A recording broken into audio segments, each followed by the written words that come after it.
현대 교회의 문제점을 진단할 때 공통적으로 나오는 말이 있는데, 그것은 교회론의 부재다라고 그렇게 이야기해요. 교회론의 부재가 무엇입니까? 교회가 무엇인지를 잘 모른다는 거예요. 오늘날 교회가 세상으로부터 비난받는 이유 가운데 우리의 삶에 반성해야 할 중요한 부분이 뭐냐? 우리 교회가 무엇인지를 제대로 알지 못하고 신앙한다라는 거예요. 교회가 무엇입니까? 성경에서 우리에게 말씀하는 교회의 의미는 건물, 그리고 규모, 그것을 말하지 않아요. 교회라는 단어를 예수님께서 신약성경의 복음서에 가장 먼저 처음 사용하셨는데, 마태복음 16장에 보면 예수님께서 빌립보 가이사랴 지방에서 주님의 제자들에게 묻습니다. 왜 빌립보 가이사랴 지방에서 묻느냐?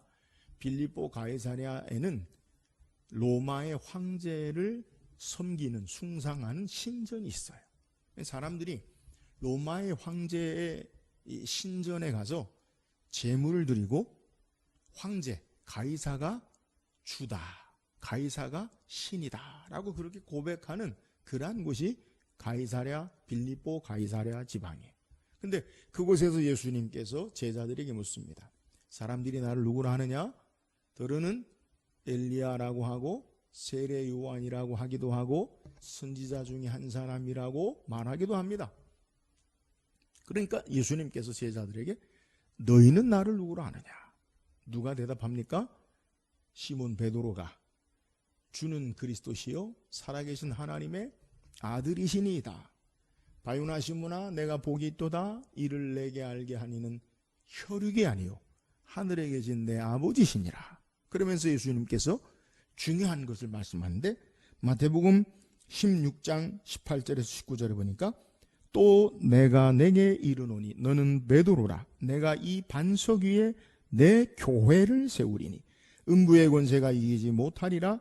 내가 천국 열쇠를 내게 주리니 내가 땅에서 무엇이든지 매면 하늘에서도 매일 것이요 내가 땅에서 무엇이든지 풀면 하늘에서도 풀리리라 라고 말씀하세요. 여러분, 교회가 무엇입니까? 주는 그리스도시요 살아계신 하나님의 아들이심을 믿고 고백하는 신앙 공동체가 교회예요. 이 교회는 유일하게 세상 가운데 음부의 권세가 이기지 못하는 주님의 몸이요, 교회는 하늘의 능력과 영광과 연결되는 이 땅의 영광스러운 것이 바로 교회라는 거예요. 여러분, 교회는, 다시 기억하세요. 교회는 주는 그리스도시요 살아계신 하나님의 아들이심을 믿고 신앙하는, 신앙 고백하는 공동체요, 교회는 유일하게 이 땅에서 음부의 권세가 이기지 못하는 주님의 몸이요, 교회는 이 땅에 하늘의 능력과 영광과 연결되어 있는 영광스러운 것이 바로 교회라는 거예요. 이 교회라는 말을 사용할 때 헬라어 두 가지 말의 합성어로 되어지는데, 에크라고 어디로부터 무엇으로부터 라는 말과, 그리고 칼레오 부르다라는 말이 합쳐져서 에클레시아, 이 교회라고 이 원어 헬라어로 그렇게 사용하고 있어요. 그러니까 교회는 어디로부터? 세상으로부터, 죄악으로부터 우리를 하나님께로 불러낸 자들, 이게 교회라는 거예요. 여러분, 우리는 죄악 가운데, 세상 가운데 하나님이 우리를 하나님께로 불러낸 자들임을 믿으시기를 주의 이름으로 축원합니다. 우리가 에베소서를 2021년부터 첫째 주부터 계속 말씀을 우리가 묵상을 하고 있는데, 바울이 에베소서를 통해 우리에게 강조하는 게 뭐냐? 여러분, 교회에 대해서 우리는 누구인가? 교회는 누구인가? 우리가 어떻게 구원받았는가? 교회는 어떻게 구원받았는가? 여기에 대해서 우리가 계속 말씀을 묵상하고 있어요. 우리가 1장에서 3장까지 우리가 어떻게 하나님의 백성 되었는가? 우리는 누구인가? 나는 누구인가? 우리가 어떻게 구원받았는가라는 것을 1장부터 시작해서 3장까지 우리에게 소개하고, 주로 바울 서신에 공통된 그 특색이 있는데 앞부분에서는 전반부에서는 신앙적인 교리적인 내용을 신학적인 내용을 우리에게 소개해요. 그리고 후반부에는 그 신학적인 교리적인 내용을 따라 우리가 어떻게 실천하고 살아야 하는가라는 것들을 우리에게 소개. 그러니까 바울 서신의 공통된 서신서의 특징이 그래요.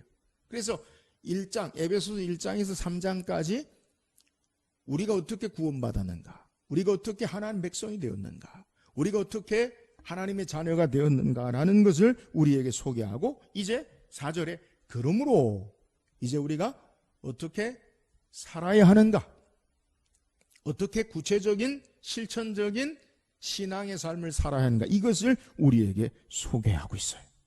여러분, 신앙은요 무조건 믿는 게 아니에요. 덮어놓고 믿는 게 아니에요. 알고 참된 지식의 말씀을 알고 참된 지식의 말씀을 따라 신앙해야 됨을 기억할 수 있기를 주의 이름으로 축원합니다. 그것이 뭐예요? 세상에서 죄악에서 우리를 불러낸 자들이 어떻게 살아야 하는지를 우리에게 말씀해요. 그래서 오늘 본문 1절에 그러므로 그러니까 1장에서 3장까지의 내용을 담아요.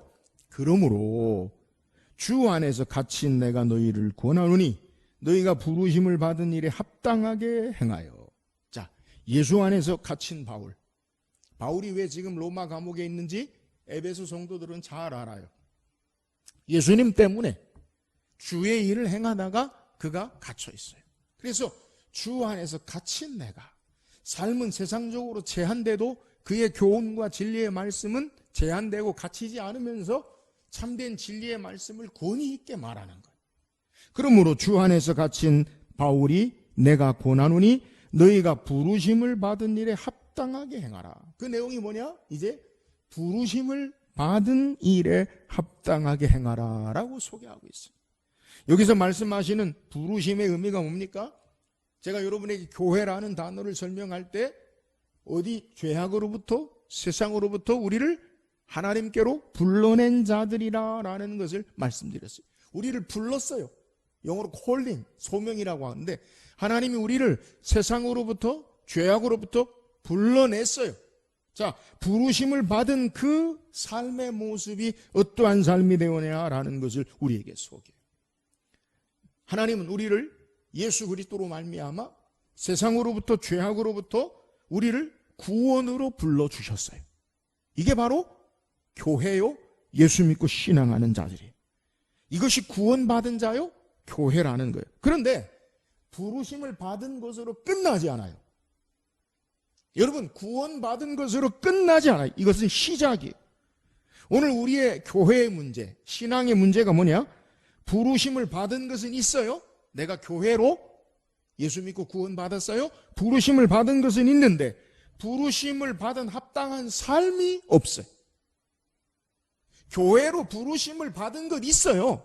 근데 부르심을 받은 합당한 삶이 없는 것. 이게 바로 저와 여러분의 문제예요. 예수 믿고 구원받았는데 구원받은 성도의 합당한 삶이 없다라는 거예요.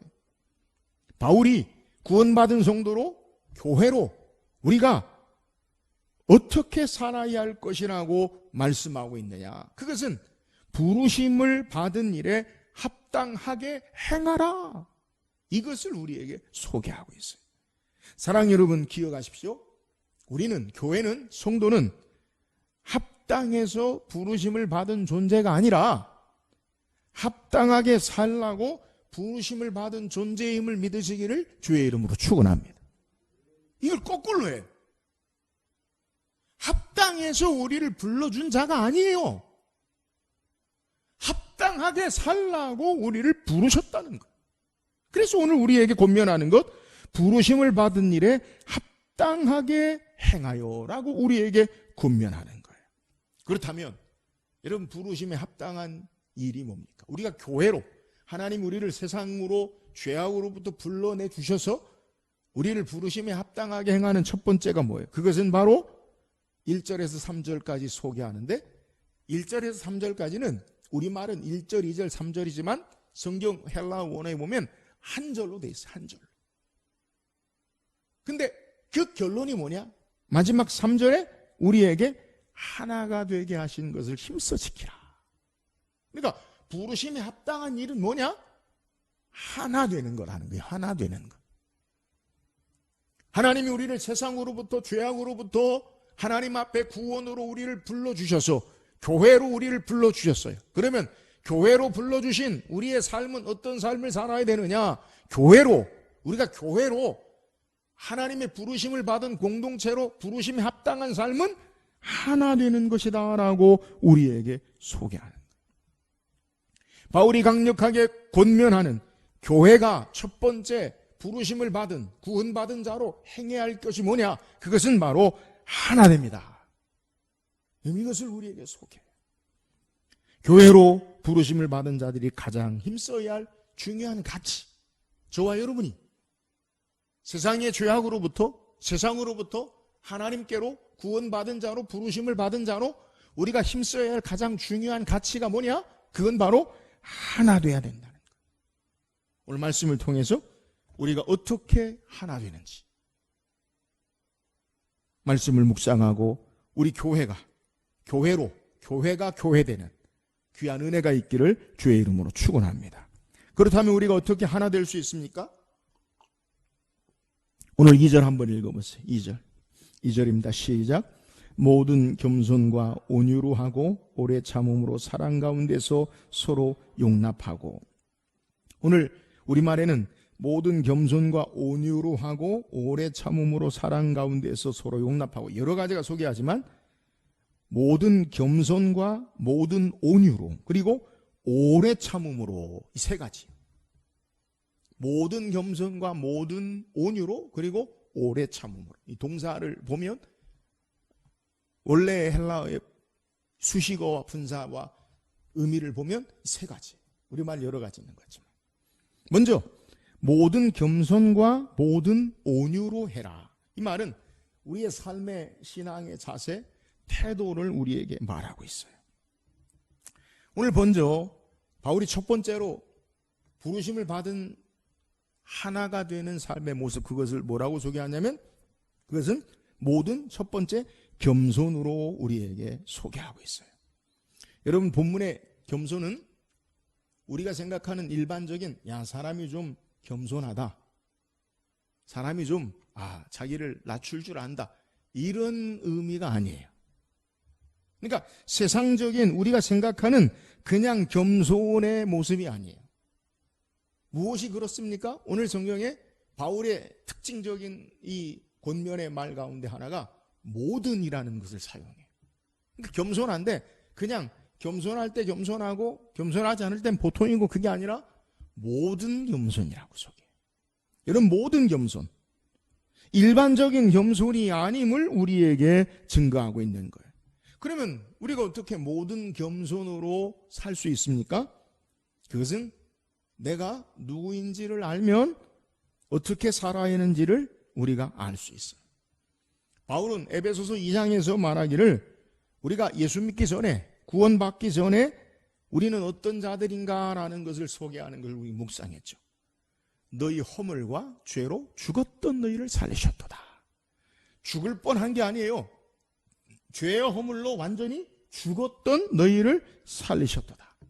우리는 본질상 하나님의 진노의 자녀요, 하나님 앞에 소망이 없는 자였는데 하나님의 그 크신 사랑으로 우리를 살리시고 은혜로 구원받은 자다, 이것을 우리에게 소개해요. 그래서 에베소 2장 8절 9절에 너희는 그 은혜에 의하여 믿음으로 말미암아 구원을 받았으니 이것은 너희에게서 난 것이 아니요 하나님의 선물이라 행위에서 난 것이 아니니 이는 누구든지 자랑하지 못하게 함이라. 여러분, 우리가 어떻게 겸손한 삶을 살 수 있습니까? 모든 겸손으로 살아야 됩니까? 내가 누구였는데요? 나는 죽었던 자였는데 하나님의 은혜로 우리가 구원받고 생명 얻는 자가 되었음으로 말미암아 이 하나님의 사랑하심, 주께서 우리를 살리심으로 구원과 참된 소망 가운데 살아감을 알면 우리가 겸손한 삶의 자세로 살 수 있음을 우리에게 소개하는 거예요. 내가 행한 것이 아무것도 없어요. 주께서 내게 생명 주셨어요. 주의 보혈의 공로로 내 죄를 씻기시고 부활의 생명의 능력으로 참된 영광의 생명의 능력을 우리에게 허락하시고 나를 살게 하셨어요. 내가 구원받는데, 생명 얻는데 하나님 앞에 아무것도 하지 않았고 나는 하나님 앞에 아무것도 아닌 절망의 진노의 자녀였는데 나에게 생명 주신 것을 바로 알면, 그러면 하나님의 은혜 앞에 나를 드러내거나 나를 내세우거나 내 권리를 주장하거나 호소할 수 있는 것이 아무것도 없기 때문에 자연스럽게 모든 겸손의 삶을 살 수 있다라는 거예요. 내가 어떻게 하나님의 자녀가 되었는지 은혜를 알면, 그러면 모든 겸손한 자로 살 수 있는 거예요. 사랑하는 여러분, 우리의 마음이 왜 교만합니까? 우리의 마음이 왜 높아집니까? 바로 이 은혜를 망각하며 살기 때문에 그래요. 나의 나된 것은 하나님의 은혜로다. 바울이 그렇게 고백하면 겸손해질 수 있어요. 근데 나의 나된 것은 나 때문이다. 그러면요, 겸손이 없어요. 자기가 드러나고 자기 의가 드러나고 자기를 알아줘야 되고 자기 영광을 구하는 거예요. 그러면 공동체가요, 교회가 깨어져요. 교회가 왜 깨집니까? 자기 소리 주장하니까 깨지는 거예요. 구원받은, 부르심을 받은 일에 합당한 삶은 어떤 삶이냐? 누구라도 자신을 드러내고 주장할 수 없어요.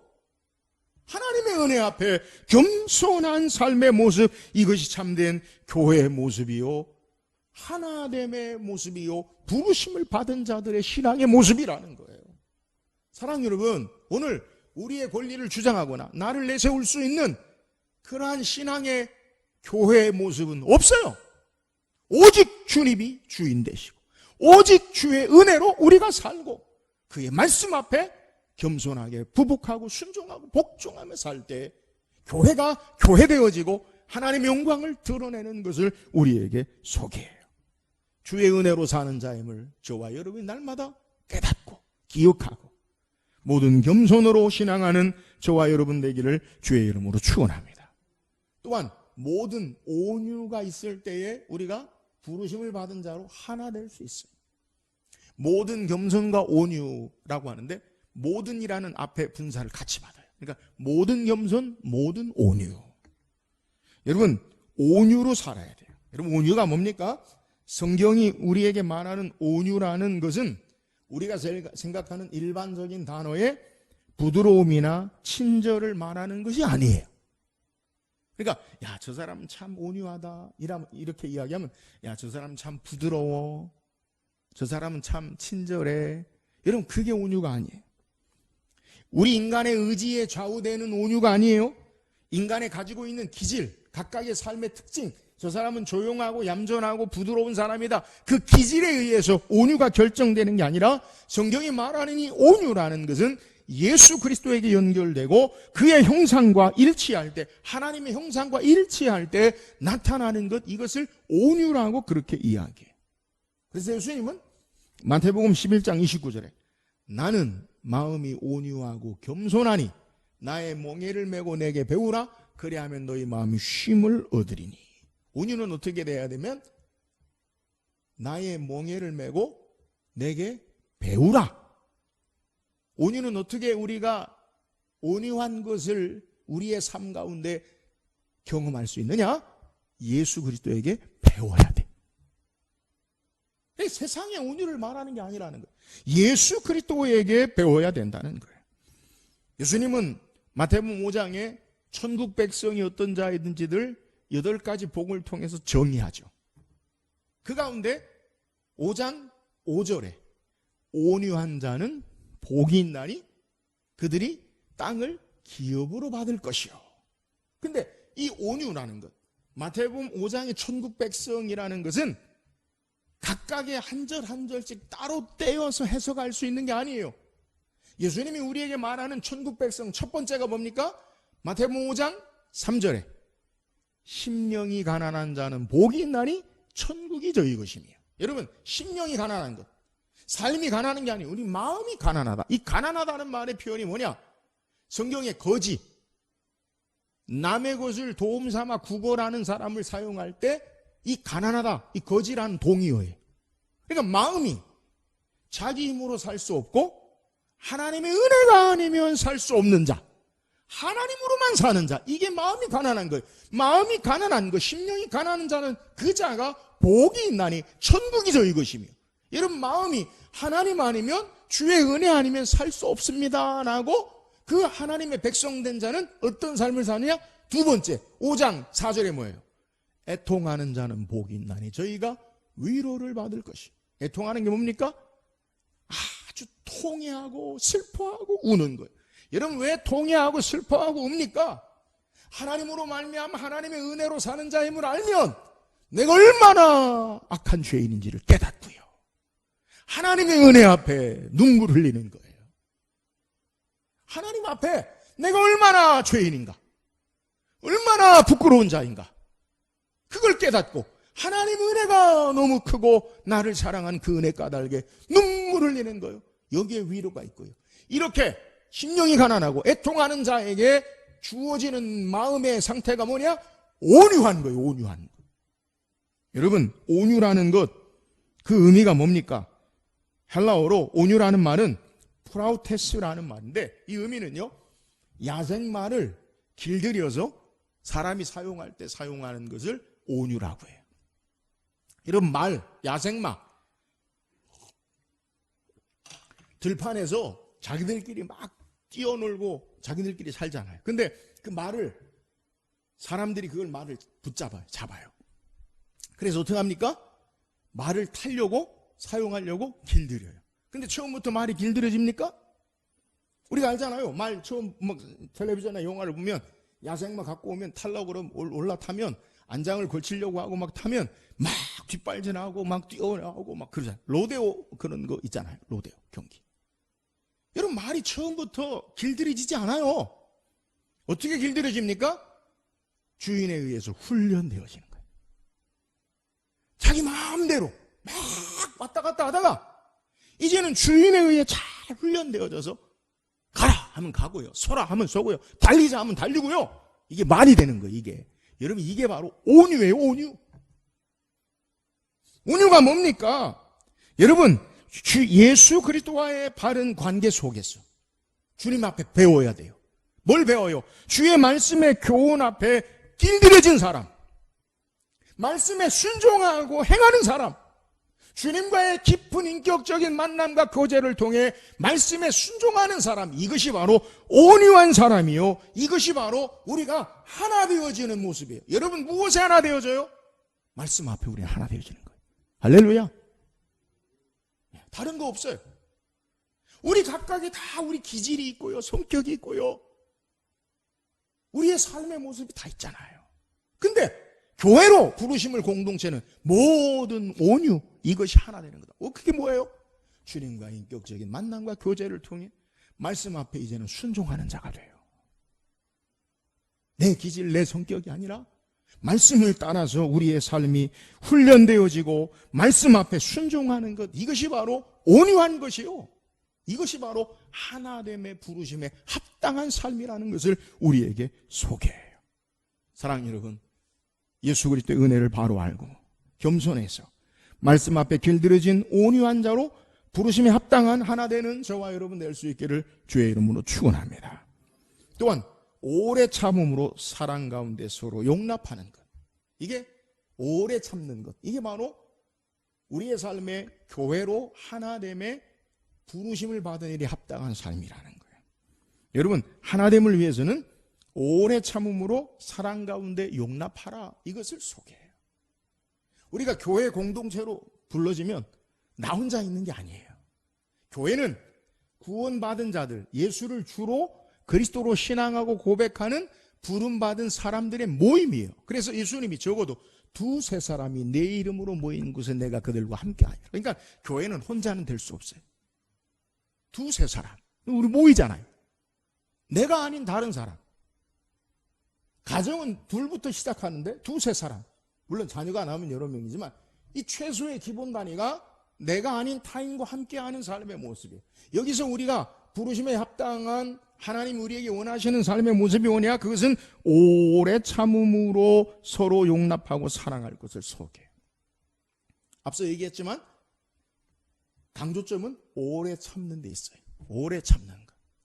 여러분, 오래 참음, 그것이 무엇이에요? 오래 참는 것, 성경이 우리에게 어떻게 소개합니까? 바울은 고린도서 13장에 사랑에 대해서 이야기할 때, 사랑은 첫 번째가 뭐예요? 고린도서 13장 4절에 사랑은 오래 참고, 첫 번째, 사랑의 가장 첫 번째가 뭐라고요? 오래 참는 거라고요. 여러분, 이게 사랑이에요. 사랑은 오래 참고 온유하며 시기하지 아니하며 사랑은 자랑하지 아니하며 교만하지 아니하며. 그러니까 사랑의 첫 번째가 뭐냐? 오래 참는 거라는 거예요. 인내하는 것. 갈라디아서 5장 22절 23절에 보면 성령의 열매를 소개하죠. 오직 성령의 열매는 사랑과 희락과 화평과 오래 참음과 자비와 양선과 충성과 온유와 절제니 이 같은 것을 금지할 법이 없느니라. 9가지죠? 9가지? 근데 이 9가지는 3가지로 나눌 수 있어요. 어떻게 3가지냐? 성령이 우리 안에 내주하실 때, 내 안에 성령이 충만함으로 역사하실 때 우리에게 어떤 마음이 생기느냐? 사랑과 희락과 화평, 평안. 우리 안에 성령이 내주하시고 충만하면 내 안에 사랑과 기쁨과 평강이 있어요. 할렐루야. 성령이 우리 안에 계시면. 그리고 다른 사람에 관해서 사랑과 희락과 화평과 타인에 관해서 성령의 충만한 삶은 다른 사람이 첫 번째가 뭐냐면 오래 참음과 자비와 양선. 성령이 충만하면 다른 사람에 대해서는, 나에 대해서는 사랑과 희락과 평강이 있고 다른 사람에 대해서는 어떻게 하느냐? 오래 참음. 그게 첫 번째. 그리고 자비와 양선. 긍휼히 여기는 마음과 선을 행하는 마음. 그리고 주의 일에 공동체로 섬기는데 어떻게 하느냐? 충성과 온유와 절제. 아니, 충성과 온유와 절제. 이게 바로 다른 사람을 향한, 우리의 공동체를 향한 삶의 모습, 이것을 이야기하는 거예요. 자, 나에 대해서, 타인에 대해서, 공동체에 대해서 9가지 열매. 다른 사람에 대해서 어떻게 하는 거예요? 첫 번째가 오래 참는 것. 여러분, 오늘 우리의 삶에 오래 참는 것, 이것이 바로 하나 되게 하는 삶의 모습인 것을 우리에게 소개하는 거예요. 여러분, 오래 참는다. 오래 참는다. 있는 그대로의 삶의 모습을 우리에게 소개하는데 어떻게 오래 참느냐고 얘기하냐면 사랑 가운데 서로 용납하는 것으로 오래 참아라. 사랑 가운데 서로 용납하는 것. 그래서 본문에 오래 참는 것의 구체적인 모습은 사랑 가운데 용납하는 것. 용납하는 것. 여러분, 용납이 뭡니까? 이 본문의 용납이란 말은 말 그대로 받다. 그대로 받다. 견디다. 참는다. 너그럽게 보아주다. 다른 사람에 대해서 그대로 그냥 받아주는 것. 이 오래 참는 것. 여러분, 사랑하면 있는 그대로를 받아줘요. 사랑하면 억지로 고치려고 하지 않아요. 강요하지 않아요. 그잖아요? 그럼 폭력이 돼요. 사랑해서 내가 뭘 바꾸려고 한다? 그건요, 폭력이 돼요, 상대방이. 사랑하면요, 있는 그대로를 받아주는 거예요. 용납하는 거예요. 이러면 이게 오래 참는 거예요. 내가 사랑한다고 하면서 막 억지, 그건 사랑이 아니에요. 서로 용납하는 것, 내 마음 자기중심적인 요소가 들어있지 않고 다른 사람에 대한 섬김의 의미, 이것이 바로 용납함으로 오래 참는 그러한 모습이라는 거예요. 우리는 흔히 우리 자신에게는 관대하고 너그럽고 타인에게 대해서는 좁아지죠. 오늘 우리가 2021년 4월 둘째 주, 오늘 한국 사회 현실이 뭐예요? 내로남불. 내가 사랑하면 로맨스고 남이 하면 뭐예요? 불륜이다. 자기 중심으로. 타인에 대해서는요, 막 자기 잣대로. 이게 문제잖아요. 이게 지금 정치가 향한들이 자기들이 할 때는 괜찮고 남이 하면 안 되고, 그러니까 막 염증을 느끼는 거잖아요. 오늘 우리가 부르심이 합당한 삶은 오래 참고 서로를 사랑으로 용납하여 주는 그러한 마음이에요. 여러분, 그럼 왜 그래야 합니까?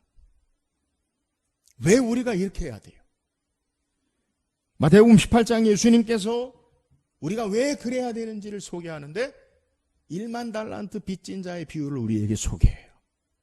어떤 사람이 천국은 마치 종들과 결산하는 어떤 임금과 같다라고 말씀하면서 임금에게 어떤 사람이 1만 달란트를 빚진 자를 데려왔는데 갚을 것이 없어요. 그러니까 주인에게 명하여 그 몸과 그의 아내와 자식들과 모든 소유를 팔아 갚게 하라 하니 종이 뭐라고 하냐면 내게 엎드려서 참으소서 다 갚으리이다. 한 번만 봐주세요. 참아주세요. 그러니까 임금이 주인이 불쌍히 여겨 놓아주고 빚도 탕감해줘요. 이런 핵심은 여기 있어요. 내게 좀 참아주세요. 간절하니까 불쌍히 여겨서 그를 놓아주고 탕감해줘요. 그런데 이 1만 달러 탕감받은 사람이 어떻게 합니까? 자기 집에 돌아가다가 자기 동무가 100데나리온 빚진 자. 데나리온, 100데나리온이 얼마냐? 100일 일해서 받을 품삯. 1달란트는 얼마냐? 70년 일해서 받아야 되는 품삯. 그러면 1만 달란트는 70만 년 일해야 받을 수 있는 금액이에요. 근데 100데나리온, 70만 분의 1도 안 되는 그러한 조그만 금액을 내 돈 내놓으라고 자기가 탕감받은 것을 잊지 못하고 그를 옥에 가두고 넘겨버리는 그러한 모습을 소개해요. 그러니까 그의 동료들이 그것을 임금에게 이야기하니까 임금이 그를 불러서 이야기해요. 마태복음 18장 33절에 내가 너를 불쌍히 여김과 같이 너도 내 동료를 불쌍히 여김이 마땅하지 아니하냐. 내가 너를 어떻게 여겼다고요? 불쌍히 여김같이. 너도 내 동료를 불쌍히 여김이 마땅치 아니하냐. 우리가 왜 오래 참고 사랑으로 용납합니까? 하나님이 우리를 그렇게 하셨다는 거예요. 하나님이 우리를 불쌍히 여겨서 1만 달란트를 탕감해 줬는데 우리는 그 불쌍히 여김 받은 자로 100데나리온 적은 것을 그것을 용납하지 못하고 참지 못하고 용납하여 사랑하지 못하는 것, 이것은 어불성설이라는 거예요. 사랑하는 여러분, 오늘 우리가 어떤 신앙의 삶을 삽니까? 주께서 이미 우리를 오래 참음으로 사랑으로 받아주셨어요. 저와 여러분도 오래 참음으로 용납하고 부르심에 합당한 하나 되는 귀한 은혜가 있기를 주의 이름으로 축원합니다. 또 우리가 어떻게 하나 될 수 있습니까? 3절 보세요. 3절 시작.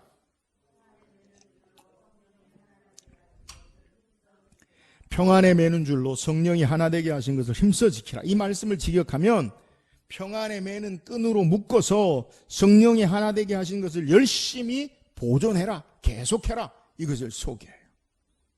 먼저 부르심에 합당한 삶의 모습은 평안에 매는 줄로 하나로 묶이라는 거예요.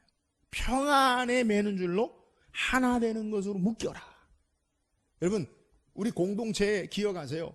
평안을 깨트리는 어떠한 자기 옳은 주장이라 할지라도 평안을 깨트리면 그건 하지 마세요. 평안을 깨트린다면 그건 하지 마요. 우리가 흔히 난 뒤끝이 없어서, 자기만 뒤끝이 없죠. 남에게는 상처가 돼요. 그런 말 하면 안 돼. 함부로. 나는 성격이 워낙 호탕해서 할 말 다 해. 나는 할 말 다 하지요. 남은 그것이 깊은 상처가 돼요. 이건 좀 조심해야 돼요. 성격이요. 난 성격이 원래 그래. 여러분, 신앙은 성격대로 하는 게 아니라 말씀대로 하는 거예요. 저도 과거에는 그랬어요. 나는 직설적이라 나는 할 말 다 한다. 무식한 거예요. 무식한 거. 제가 그랬거든요. 나는 할 말 다 한다. 근데 다른 사람은 상처가, 그걸 몰랐어. 우리가 내뱉는 말, 나는 솔직히 해서 나는 할 말 다 해. 여러분, 할 말 다 하면요, 다른 사람은 어떻게 돼요? 자기는 시원할지 몰라요. 다른 사람의 깊은 상처가 돼요. 조심해야 돼요. 이 말은 해야 돼. 평안을 깨트리면 하지 마세요. 안 하는 거예요. 그게 나아요. 그게 성경적이. 오늘 우리에게 평안에 매는 줄로 성령이 하나 되게 하신 것을 힘써 지키라. 성령 우리를요 하나로 묶어서 평안하게 하신다는 거예요. 성령께서 이미 우리를 하나 되게 하셨어요. 여러분 이것을 지켜야 돼요. 우리는 흔히 좀 성령을 오해하는데 우리 마음대로 성령 하나님을 우리가 원하는 대로 일하게 하실 수 있는 분이신 줄 착각해요.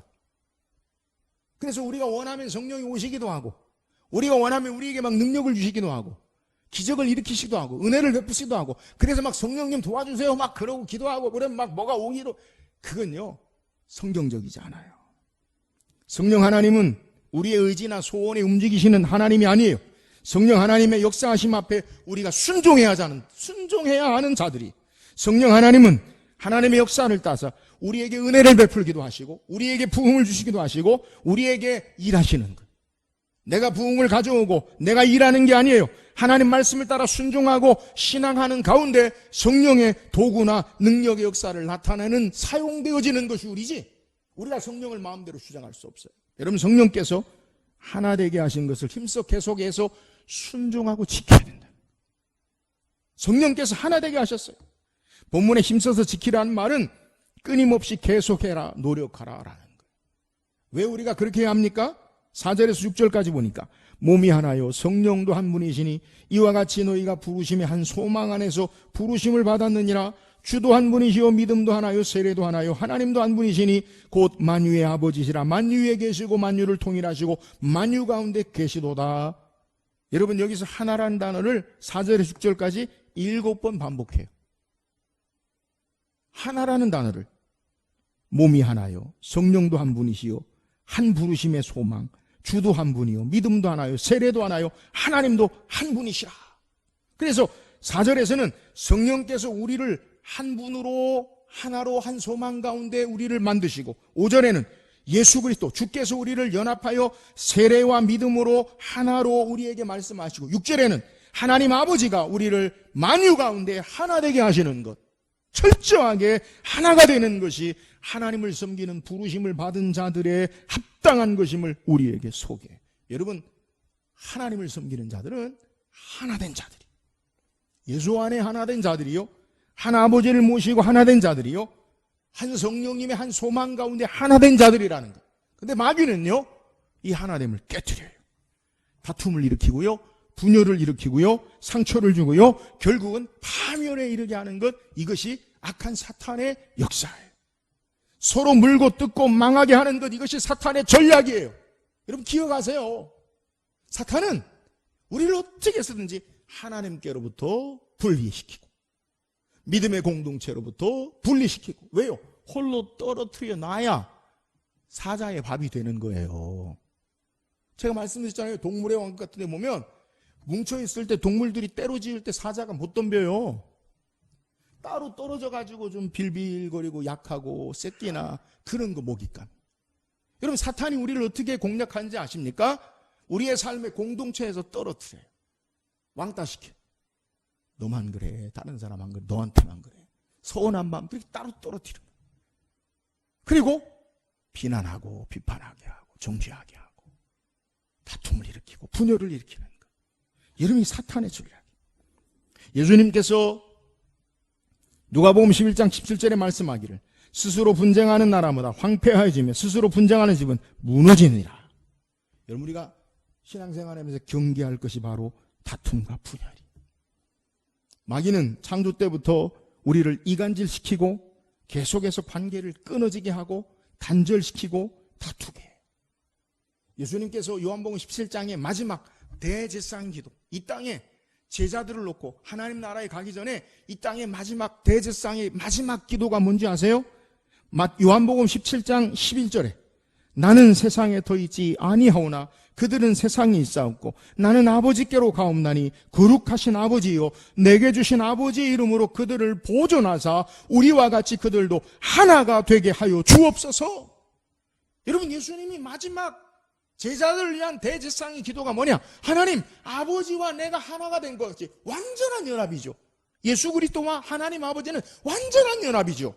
아버지와 내가 하나가 된 것 같이 그들도 하나가 되게 하여 주옵소서. 세상의 어떠한 고향이나 친척이나 동양, 정치적인 색깔 아니면 동호회의 하나가 아니라 예수 그리스도의 피로 하나님과 완전한 연합에 하나 되는 것처럼 너희 저들도 하나가 되게 하옵소서. 여러분, 이게 주님의 기도예요. 우리 이것을 깨달아야 돼. 부르심에 합당한 신앙의 삶은 이제 예수 안에서 하나님의 뜻 가운데 말씀 안에서 하나 되어서 신앙하는 삶을 살아야 돼요. 예수님이 교회의 머리가 되세요. 예수 그리스도가 우리를 다스리고 주장하시고 주의 생명의 말씀 앞에 우리는 한 몸과 한 뜻 되어서 신앙하고 하나님의 나라를 이루어가는 것, 이것이 교회예요. 성령이 하나 되게 하신 뜻을 따라 하나 되어서 주님의 몸된 교회를 세우고 부르심에 합당한 신앙의 삶을 살아야 하는 것, 이것이 바로 우리가 힘써서 지켜야 할 모습인 것을 우리에게 소개하는 거예요. 사랑하는 여러분, 오늘 우리의 삶에 성령이 하나 되게 하신 것, 하나님이 우리를 하나 되게 하셨어요. 이게 뭐예요? 하나님 뜻이, 하나님 원하시는 것. 오늘 예수 안에, 하나님의 말씀 안에, 뜻 가운데 하나 되어서 부르심에 합당한 주의 몸된 교회가 하나님의 일을 감당하는 귀한 역사가 있기를 주의 이름으로 축원합니다. 오늘 성경 우리에게 교회로 부르심을 받은 자들은 어떤 삶을 살아야 하는가? 교회는, 저와 여러분은 어떤 부르심을 받았는가 소개. 그것이 뭐예요? 하나 되라는 것. 하나 되는 것. 우리가 어떻게 하나 될 수 있습니까? 모든 겸손으로 하나 될 수 있어요. 모든 겸손이 어떻게 우리가 주어지고 살아갈 수 있어요? 내가 어떻게 구원받았나? 내가 어떻게 하나님의 자녀 되었는가? 내가 어떻게 부르심을 받았는가? 은혜로요. 그걸 알면요, 교만할 수 없어요. 우리가 어떻게 하나 될 수 있어요? 모든 온유로 하나 될 수 있어요. 온유가 뭐예요? 우리의 기질이나 세상의 모습이 아니라 예수 그리스도를 통해 배우고 그에게 훈련되어서 연합하여서 이제 그 말씀 앞에 그에게 순종하는 삶, 이게 온유예요. 우리가 날마다 해야 될 게 이거, 힘써야 할 게 주님과 교통하고 주의 말씀 앞에 순종함으로 모든 온유로 하나 돼요. 우리가 어떻게 하나 될 수 있습니까? 사랑, 오래 참음으로 사랑으로 서로 용납하는 것. 여러분, 오래 참는 것, 이게 사랑이에요. 서로에 대해서 용납해주고 주께서 우리를 불쌍히 여김같이 서로를 불쌍히 여기고 용납하고 오래 참음으로 하나 되는 귀한 은혜가 있기를 주의 이름으로 축원합니다. 또한 성령이 하나 되게 하신 것을 힘써 지키라. 하나님이 우리를 그렇게 만드셨어요.